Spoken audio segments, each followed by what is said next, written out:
The ballroom was already echoing with the chime of cutlery and the glitter of champagne glasses when I entered, carrying nothing more than my worn cleaning cart and a folded checklist clipped to the side. I wasn't supposed to be seen, not tonight. The gala for the Alcantara group was one of those evenings where the rich arrived dressed in metallic fabrics and velvet, their perfumes thick as clouds.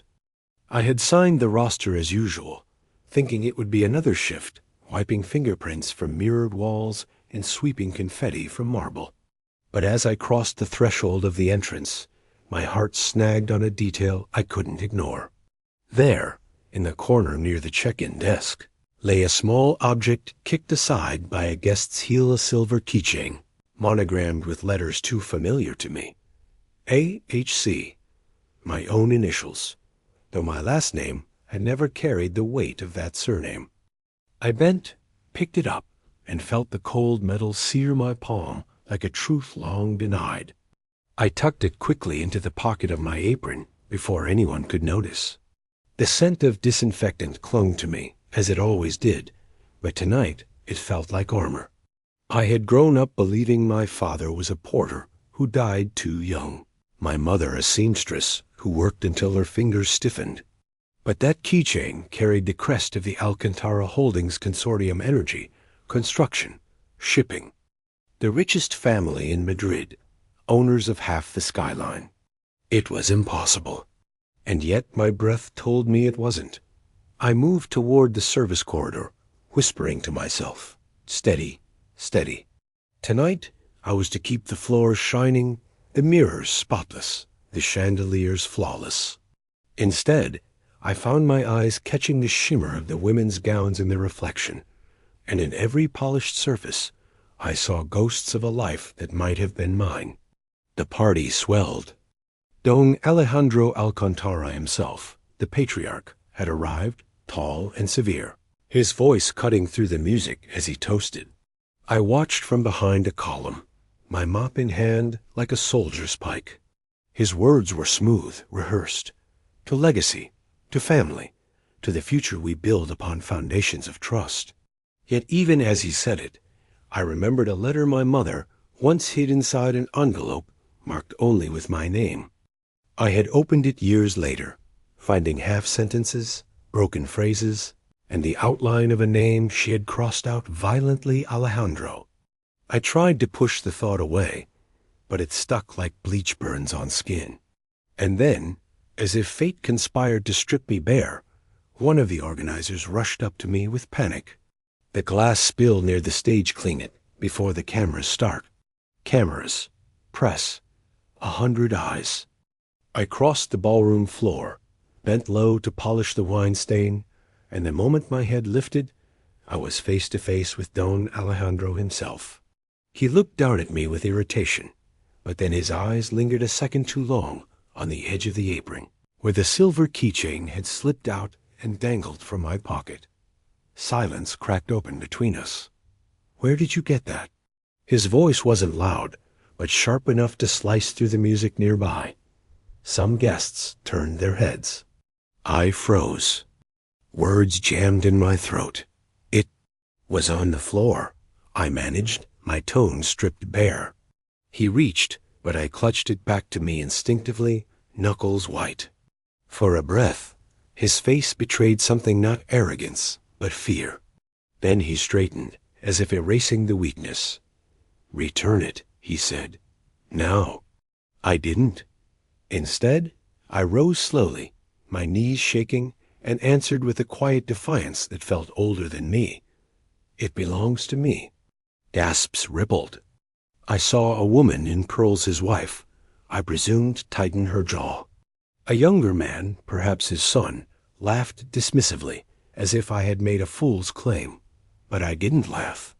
I had cleaned their reflections from glass, scrubbed their footsteps from marble, disposed of their trash, and now stood holding a relic engraved with my own initials. The whispers began. Who was she? Why was she speaking? Why did her voice tremble with such certainty? I was escorted out quickly, but the damage was done. By the time I returned to the service corridor, another staff member handed me an envelope, confusion in her eyes. "This was left for you. No sender." My fingers shook as I tore it open.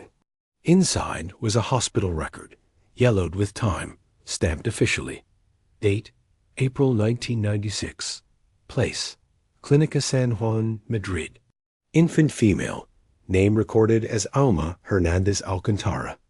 Mother, Ana Hernandez. Father, Alejandro Alcantara. The room spun. It was me. I leaned against the cold tiles, the smell of bleach sharpened my nose, trying not to collapse. All my life I had been Alma Hernandez, daughter of no one important, survivor of jobs that paid little and demanded much. Now this paper told me I had been erased deliberately, a surname crossed away, so another family's glass towers could stand unsmeared. The days that followed blurred into restless nights. I found myself polishing floors at the Alcantara headquarters, my hands trembling each time I passed the giant mirrors in the lobby. I stared into them, searching for features I didn't want to share with the man whose blood now pulsed in my veins. But truth does not stay buried. A week later, an invitation arrived. Or perhaps it was a summons. Alcantara Group Board meeting. Attendance required. It had been addressed to the cleaning staff in general, but I knew, in the way dust knows it will always return, that it was meant for me. The boardroom gleamed with oak and chrome. Men in suits shuffled papers. Women in tailored dresses tapped pens. I stood at the edge, mop still in hand, as if daring them to see me not as an intruder, but as the ghost of what they had hidden. One of the directors muttered, "Why is she here?" I didn't wait for permission.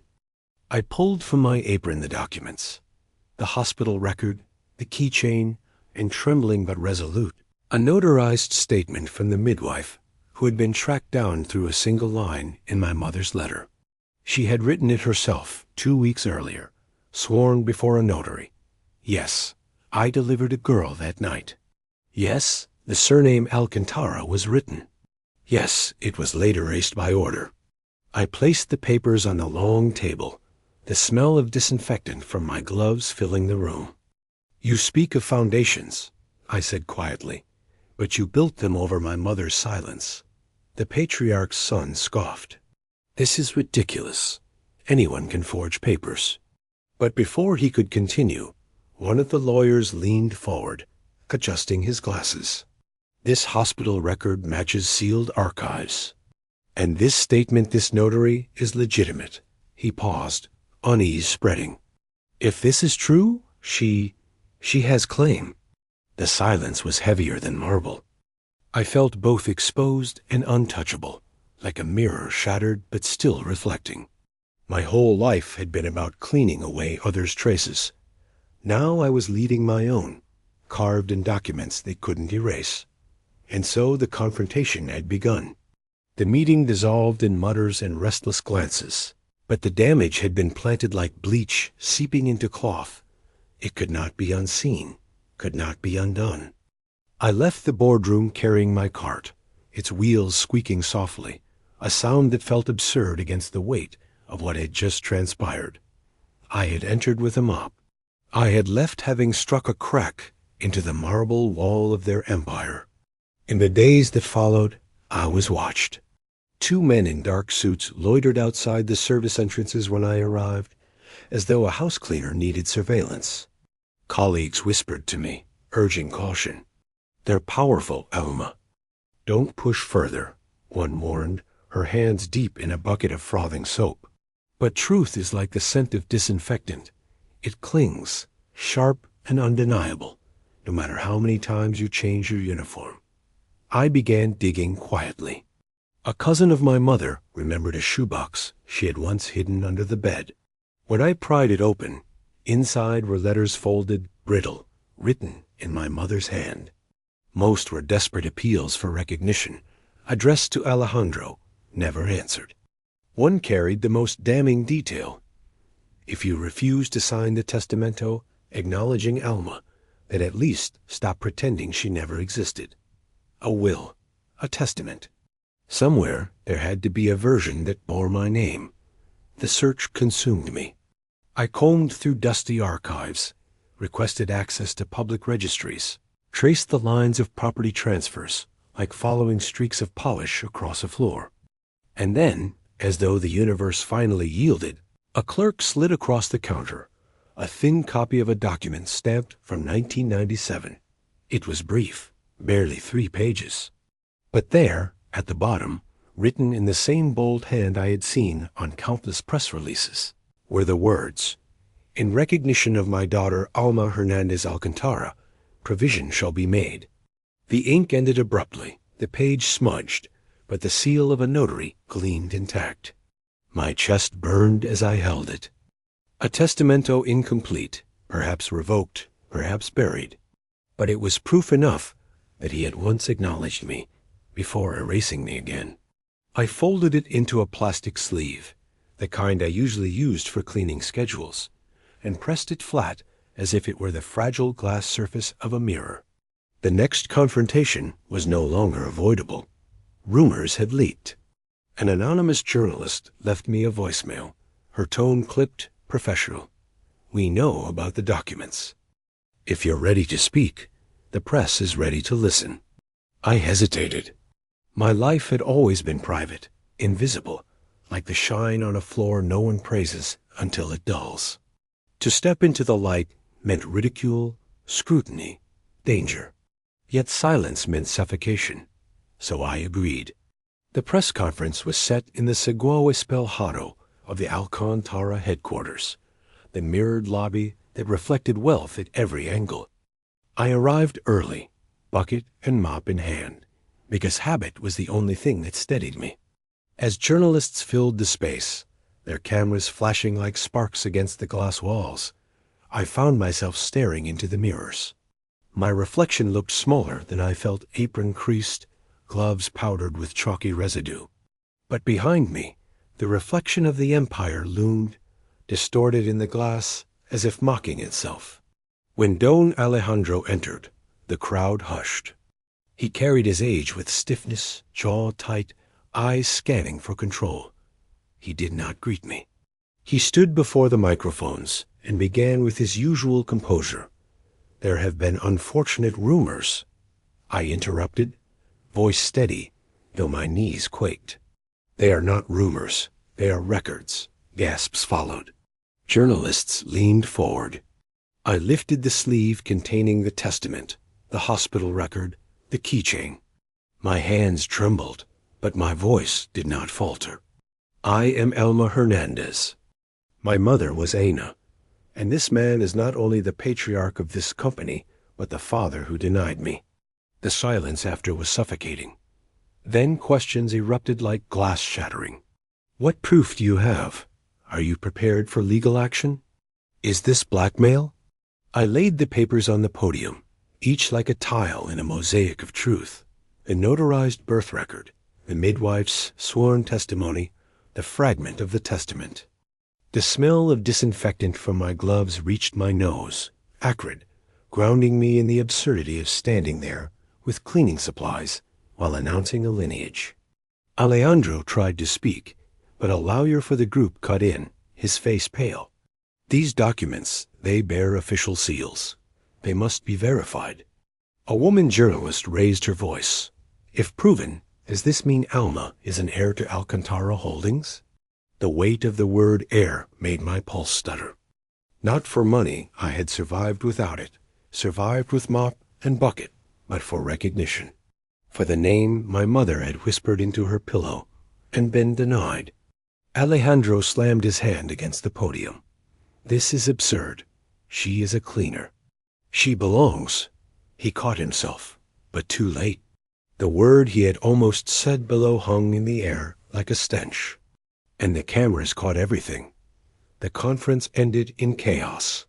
I left through the side corridor, trembling, tears burning behind my eyes. But the truth was loose now. No mop could sweep it back.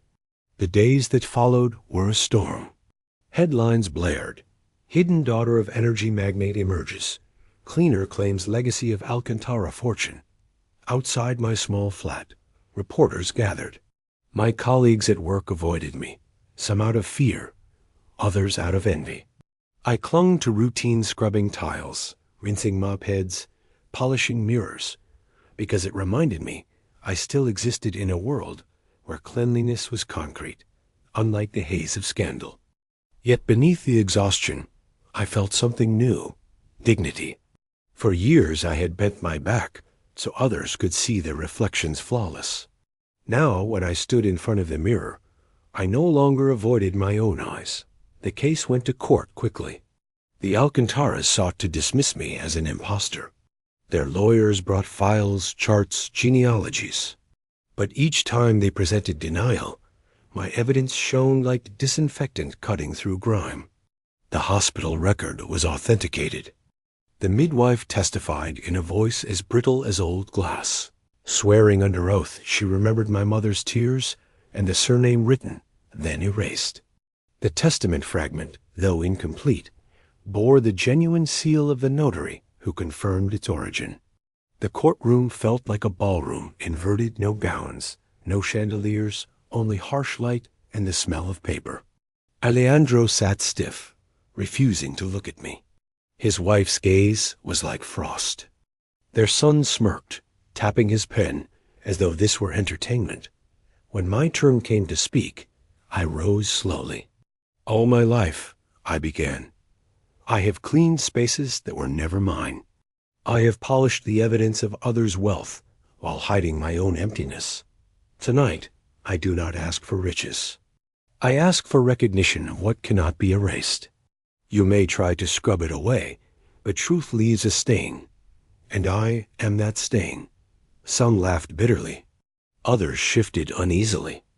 But the judge's eyes held mine, steady, weeks stretched. Reporters dissected every detail. The Alcantaras unleashed statements denying, diminishing. But the tide had turned. One afternoon, as I polished the mirror in my tiny flat, I heard on the news. Court recognizes validity of documents. Case proceeds to formal review of inheritance claims. I sank to the floor, a mop clattering. Not because I wanted the wealth, but because the law had spoken my name aloud, binding it with theirs in the public record.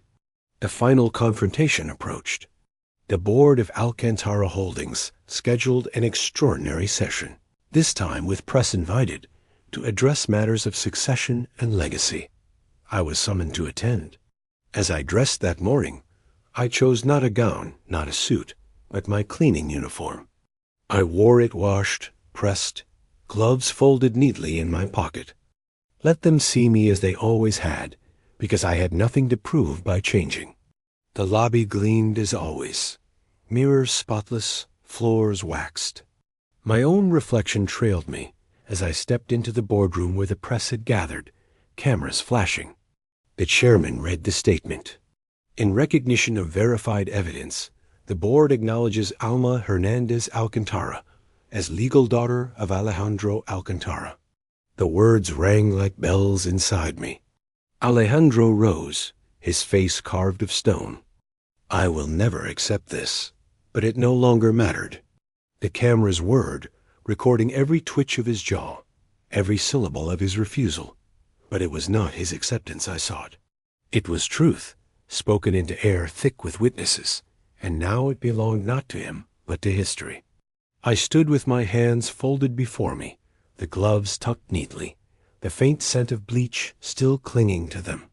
Around the long polished table, faces turned, some with pity, some with calculation. They no longer saw just a cleaner. They saw a fracture in their dynasty, a reflection they could not buff away. The journalists swarmed with questions. What will you do now, Elma? I swallowed, my voice calm, though my chest thundered.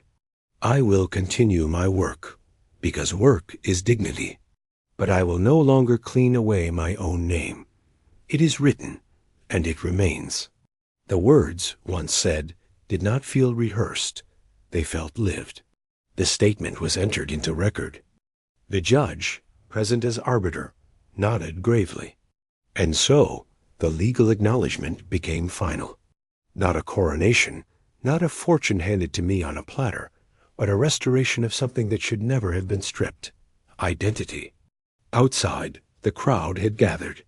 Some applauded, some jeered, but I did not linger to hear. I walked out through the mirrored lobby, each reflection multiplying me, no longer erasing me, but affirming me.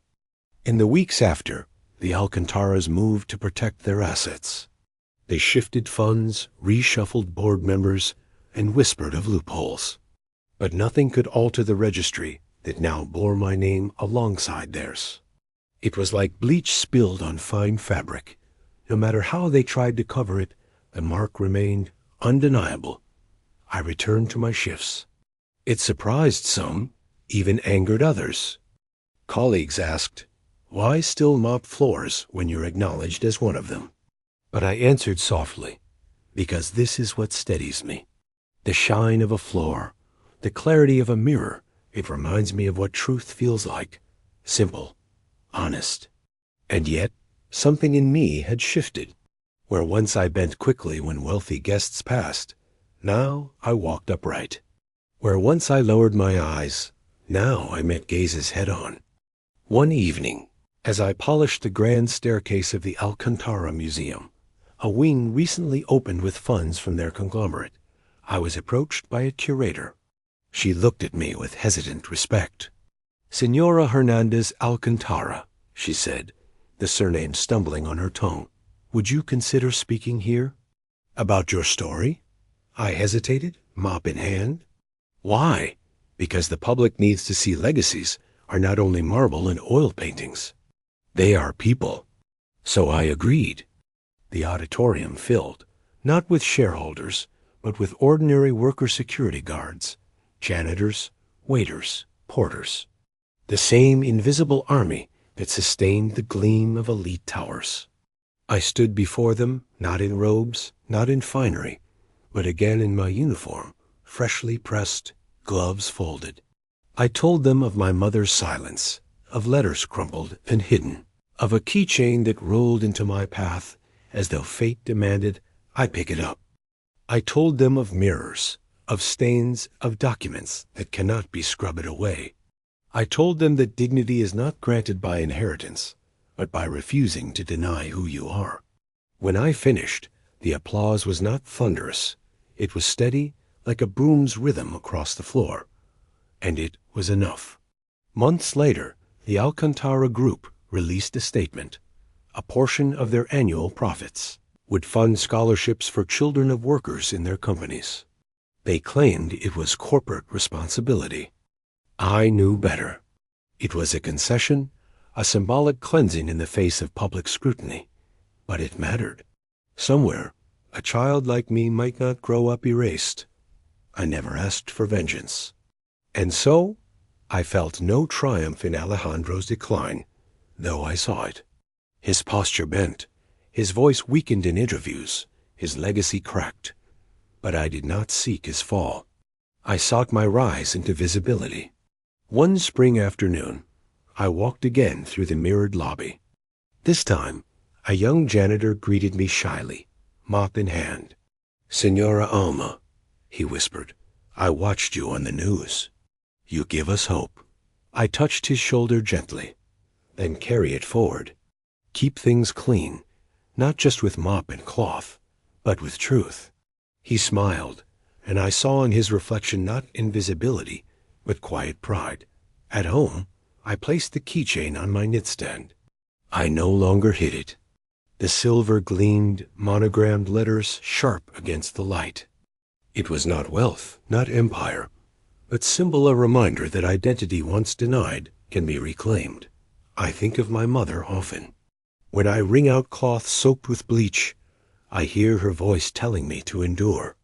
When I smell disinfectant, I recall her endless efforts to keep our tiny flat spotless, despite despair. When I see my reflection in a mirror, I whisper to her, "They cannot erase us now. The empire stands still. Their towers glitter, their wealth multiplies.